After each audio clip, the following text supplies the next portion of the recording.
ನಮ್ಮ ಕಾಂಗ್ರೆಸ್ ಪಕ್ಷದ ವತಿಯಿಂದ ನಮ್ಮ ಸಮರ್ಥ್ ಶಾಮನೂರ್ ಅವರಿಗೆ ಟಿಕೆಟ್ ಅನ್ನು ಇವತ್ತು ಘೋಷಣೆಯನ್ನು ಮಾಡಿದ್ದಾರೆ. ನಮ್ಮ ಕೆಪಿಸಿಸಿ ಅಧ್ಯಕ್ಷರು, ಮುಖ್ಯಮಂತ್ರಿಗಳು ಮತ್ತು ನಮ್ಮ ಎಐಸಿಸಿಯ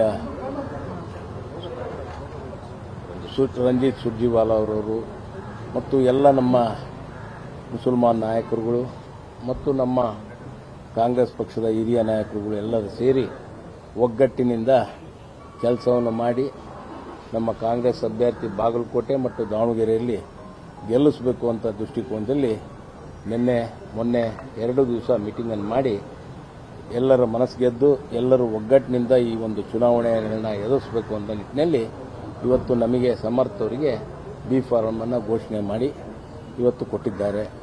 ನಾನು ಎಐಸಿಸಿಗೆ ಮತ್ತು ನಮ್ಮ ಕೆಪಿಸಿಸಿಯ ಮತ್ತು ನಮ್ಮ ಕಾಂಗ್ರೆಸ್ ಪಕ್ಷದ ಎಲ್ಲ ಕಾರ್ಯಕರ್ತರಿಗೆ, ಎಲ್ಲ ನಾಯಕರುಗಳಿಗೆ ತುಂಬುರದಿಂದ ಅಭಿನಂದನೆಗಳನ್ನು ಸಲ್ಲಿಸ್ತೇನೆ ಮತ್ತು ಎಲ್ಲರ ಒಗ್ಗಟ್ಟಿನಿಂದ ಈ ಒಂದು ಚುನಾವಣೆಯಲ್ಲಿ ಗೆಲ್ಲೋಣ ಅಂತೇಳಿ ನಾನು ಈ ಸಮಯದಲ್ಲಿ ಹೇಳಬೇಕು. ಒಂದು ಕಡೆ ಬಿಜೆಪಿಯಿಂದ ಎಸ್ಟಿ ಸಮುದಾಯದ ಅಭ್ಯರ್ಥಿ ಟಿಕೆಟ್ ಕೊಟ್ಟಾರೆ, ಇನ್ನೊಂದು ಕಡೆಗೆ ನಿಮ್ಮ ಕಾಂಗ್ರೆಸ್ನಲ್ಲಿ ಅಲ್ಪಸಂಖ್ಯಾತ ಸಮುದಾಯ ಟಿಕೆಟ್ಗೆ ಬೇಡಿಕೆ ಇಟ್ಟಿತ್ತು.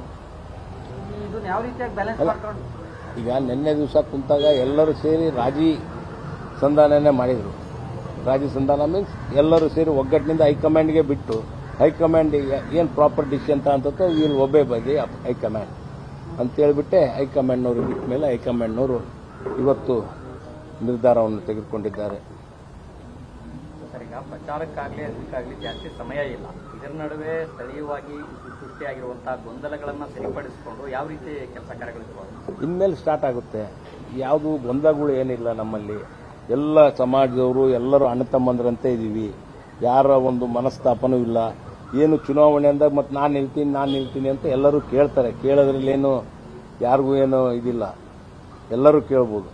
ಆ ನಿಟ್ಟಿನಲ್ಲಿ ಇವತ್ತು ಹೈಕಮಾಂಡು ಏನು ನಮ್ಮ ಕಾಂಗ್ರೆಸ್ ಸಂಸ್ಕಾರ, ಅದರಲ್ಲಿ ಮುಖ್ಯವಾಗಿ ನಾವು ಕಾಂಗ್ರೆಸ್ ಫ್ಯಾಮಿಲಿಯವರು 40 ವರ್ಷದಿಂದ ನಮ್ಮ ತಂದೆಯವರು ಕಾಂಗ್ರೆಸ್ನಲ್ಲೇ ಇದ್ದು ದುಡಿದಿದ್ದಾರೆ. ಅದನ್ನು ಅವರು ಪರಿಗಣಿಸಿದ್ದಾರೆ ಮತ್ತು ಅಲ್ಪಸಂಖ್ಯಾತರು ಅವರು ಕೇಳುವ ಹಕ್ಕಿದೆ, ಕೇಳಿದ್ದಾರೆ.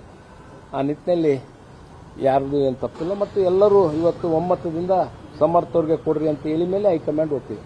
ಬಿಜೆಪಿಯಿಂದ ಮುಸ್ಲಿಂ ಮತಗಳ ವಿಭಜನೆ ಸ್ಟ್ರಾಟಜಿ ಮಾಡ್ತಾ ಇದ್ದಾರೆ. ಅಂದ್ರೆ ಮುಸ್ಲಿಂ ಅಭ್ಯರ್ಥಿಗಳ ಪಕ್ಷೇತರ ಕಣಕ್ಕಿಳಿಸೋ ಪ್ರಯತ್ನ ನಡೀತಾ ಇದೆ. ಗೊತ್ತಿಲ್ಲ, ಇನ್ನು ಕೇಳಿಲ್ಲ, ಇನ್ನು ಟೈಮ್ ಐತಾ. ಬಿಜೆಪಿನ ವಾಪಸ್ ತರಿಸೋ ಪ್ರಯತ್ನ ಮಾಡ್ತೀರಾ ಅಂತ ನಾಮಪತ್ರ ನೋಡೋಣ ಮಾಡ್ಸೋಣ. ಏನೇನು ನೋಡೋಣ, ಕೇಳೋಣ, ಏನಾಗಬೇಕು ಎಲ್ಲ ವಿಚಾರಿಸೋಣ. ಅಲಿಗೇಷನ್ ಮಾಡಿದೆ ಸರ್, ಬಿಜೆಪಿಗೆ ಮುಸ್ಲಿಮರಿಗೆ ಬಿಜೆಪಿಯನ್ನ ತೋರಿಸ್ಬಿಟ್ಟು ಕಾಂಗ್ರೆಸ್ನವರು ಓಟ್ ಹಾಕಿಸ್ಕೊತಾ ಇದ್ದಾರೆ ಅಂತ.